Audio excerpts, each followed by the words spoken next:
My name is Paul Morgan. I used to live in Hilo when I first arrived in 2013. Now I live in Kona. And I'm gonna stick to the time. If not, I know Monique is gonna throw that flower up here. And if y'all see me ducking, it's just those fast twitch muscles that I still have working for me. I wanna say thank you to Jen Davis, my fiance, for this is the first event that we've actually attended together as a family, and my son Paul Jr., who's here as well. So I'm very fortunate to have him here along with my buddy Eric Grayson. As I mentioned, coming from Mississippi in 2013, living on this side, worked in a prison right down the street as a correctional officer. So if someone says, ACO Morgan, I know where we know you from. We used to work together at the state. Or somebody else, Coach Paul, because I coach football just down the street at Kamehameha Schools. My journey to Hawaii was one that was just as a child. I knew I wanted to live here, and I had the opportunity to visit twice in 2011 and 2012, and eventually 2013 was that move. But what I'm more passionate about is me being a servant to help, and a team member to help. All of us bring it together. Jen has shared two things with me that have been very profound. And some of the times in my life, I'm like, where did she get this from? She said one time, she said, Paul, does it matter that you do it or that it gets done? And then she said today on the drive on the way over here, she said there's an African proverb that says, if you want to go fast, go alone. If you want to go far, go together. There's a lot of us in all of our respected professions, careers, experiences have had the opportunity to go fast. Now is that time that we actually come together to go far. We're all fed up. Duke said it, BJ, Mom said it, and a few other people. Gary's going to say it too. We've all had enough. But now is the time for us to come together to solve these problems. And my background as a business development consultant, and working to help small minority veteran woman-owned businesses to sell to the state, local, and federal government. It's brought me to this point of we have solutions that will work in our own best interest.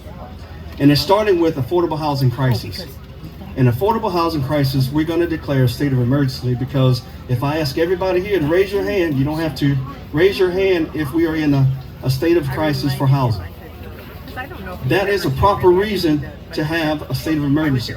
And at that point, we'll be able to utilize the Air National Guard, the Army National Guard, and also the Army Corps of Engineers and horizontal and vertical engineering companies to actually come into the state of Hawaii on a scheduled and regular basis to help with the greatest part of a development, moving dirt, moving and hauling dirt. At times when we're mostly asleep or doing things with our families. And then at that part, we're partnering with the developers and contractors who are going to create the sustainable jobs that are actually here.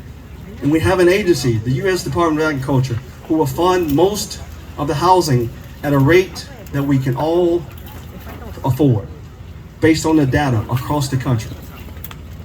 And then not just in affordable housing, but partnering with those unions, those 501c3s, those contractors, to start nonprofits so that we can partner with them. And because of SB 2583 that's now currently an act to open up more lands for public development, we want to partner with you to actually be developers with general contractors to have that affordable housing, not just something that's made up, but housing that's actually affordable in Hawaii.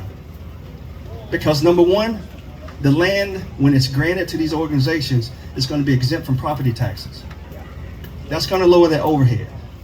Number two, it's going to allow us the opportunity to have the same type of military, because it's about their goodwill. What else can we get from them as they are in the state of Hawaii?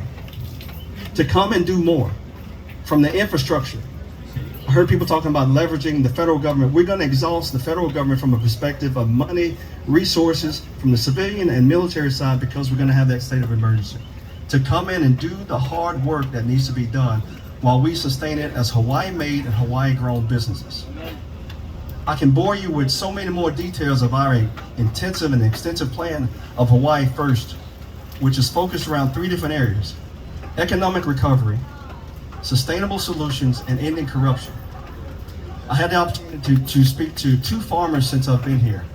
One who's in position now to farm over 2,000 acres of hemp and to start a building program of housing. And I asked him, well, can you build a prison with the hemp blocks? And he got on his toes kind of like this. Said, yeah. And I said, well, do you think we could use the work lines and people who are on probation and parole to do community service to help with labor for the farmers in the field? Because that's what they need. They need help in the fields. And this will also create an opportunity for those people who are in those situations to be mentored by some people who can actually help them with a fresh start. They get to mentor them from seeing the seed to grow to be something of fruition. And then they have their own skill sets coming into this, from selling drugs to being in some of the situations where they didn't have an other alternative. Well, we all mostly had support. So be able to mentor these people and help them when they actually start. They get money for what they're doing. That money goes back to pay restitution, fines and fees that they actually had. So some of them aren't just in Hawai'i up here because of so many driving tickets and that's why they stay in the system. So we can actually focus on what the prosecutors need in facilities. And we can help the police officers with equipment and supplies and the things they actually need to training and development so that we can have our communities actually be safe. Yes, we have a plan. It's Hawaii made, Hawaii grown. Economic recovery, sustainable solutions, and ending corruption. My name is Paul Morgan. I'm running for governor of Hawaii. You can find more about us at paulmorganforgovernor.com and on the social media. I hope I'm within the time. Yes, you definitely are. We got a few minutes. Got one question. Thank you, Paul, for sharing. I love what you talked about leadership, right? And talked about team. John Maxwell talks about how everything rises and falls on the shoulders of leadership, and vision is absolutely crucial for moving Hawaii forward for the people. Love what you share, but could you unpack a little? An estimated 60% of Hawaii residents are struggling with a median income of about $35,000 per year. Problems reach far beyond the low income into the middle class. What's the ideas maybe you have that would help those maybe in the middle class or working families who are finding it hard to live here and make ends meet, maybe having to consider moving away? What can we do? Well, that's a part of that plan for economic recovery. So we're going to work with Hawaii-made, Hawaii-grown businesses, from the farmers to small businesses to the ones who are just here today. Food. What do you call it? The food kiosk or the trucks, the food trucks. Thank you. To help them shore up their systems and processes by being mentored from the government agencies, so that they know surely how to start, manage, and grow a business. Because not everybody has the time to come into we're going to utilize the schools nights and weekends for people to be able to come in to get the hands-on, how to fill out the application, what happens if my last name is 28 letters and it calls for 26, to what do you mean when you say we live in an impoverished zone or we receive, we can get the tax credit for employees who are currently receiving government benefits. Educating small, minority, veteran, woman-owned, 8A, hub zone, where we all qualify. I don't care what color you are, where we all qualify in the state of Hawaii, so we can actually get economic recovery and exporting those businesses and helping the people who are on the mainland, because they're from here, they know the aloha, that we are the hub of it. Economic recovery. Thank you. Let's give Paul a big hand.